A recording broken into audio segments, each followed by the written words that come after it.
Life story channel में आपका स्वागत है। आइए आज हम आपको सुनाते हैं कहानी तू ठगनी का ठग तो मैं जाति का ठग। नथु और ग्वाणु दो ठग थे। उन दोनों के बीच गहरी दोस्ती थी। वे राह चलते लोगों से शर्त लगाकर उन्हें ठगा करते थे। वे एक दूसरे को भी ठगा करते थे। एक दिन नथु ने अपनी पत्नी से कहा, बहुत दिन हो गए ग्वाणु को ठगे हुए। ऐसा करो, घी का एक घड़ा कमोली तैयार करो, उसमें अंदर नीचे की ओर गोबर रखो, ऊपर अच्छा दानेदार घी रखो।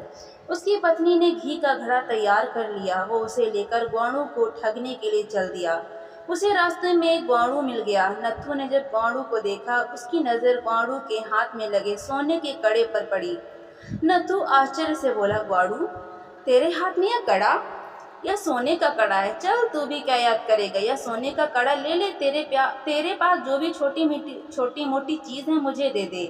ग्वाणु ने कहा, मेरे पास शुद्ध घी की कमोली है। मेरी भैंस को ब्याहे कुछ ही दिन हुए हैं। मैं यह घी तेरे लिए ही लाया हूँ। नथु बोला, यार नथु, मेरा सोने का कड़ा तेरे घी से बहुत महंगा है, किंतु दोस्ती में क्या नफा क्या नुकसान। मुंह से वचन निकल गया जो निकल गया। भाभी के लिए इस कड़े से नथुला बनाना।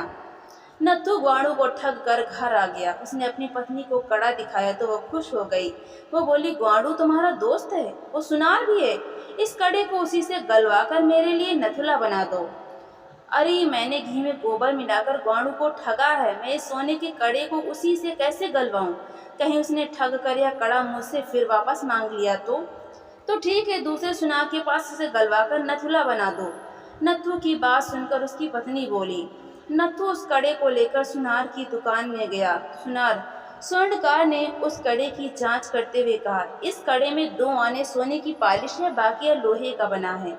इधर ग्वाणु घर आकर अपनी पत्नी से बोला, भाग्यवान, मैंने सोने की पालिश वाला वो लोहे का कड़ा नथु को दे दिया है। उसने इसे सोने का ही कड़ा समझा। बदले में उसने मुझे असली दानेदार घी दिया है। इस घी से गर्मा गर्म हलवा बनाकर मुझे खिला दो। ग्वाणु की पत्नी ने हलवा बनाने के लिए घी निकाला तो उसे पता चला कि इसमें घी कम है और नीचे सारा गोबर भरा हुआ है।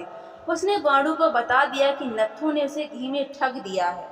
सुनकर ग्वाणु अपनी पत्नी से बोला, ठगी में नथु और मैं एक से बढ़कर एक हैं। एक ठगनी का ठग माँ से जन्मा ठग है, दूसरा जाति का ठग है। इस कथा के आधार पर उत्तराखंड के लोक जीवन में तू ठगनी का ठग तो मैं जाति का ठग कहावत प्रचलन में आ गई। तो दोस्तों, आपको ये कहानी कैसी लगी? लाइक करें, शेयर करें और कमेंट करके हमें ज़रूर बताएं। और ऐसी ही मज़ेदार कहानियाँ सुनने के लिए हमारे चैनल को सब्सक्राइब करना बिल्कुल भी ना भूलें। तो मिलते हैं हम अगली नई कहानी के साथ। बहुत बहुत धन्यवाद।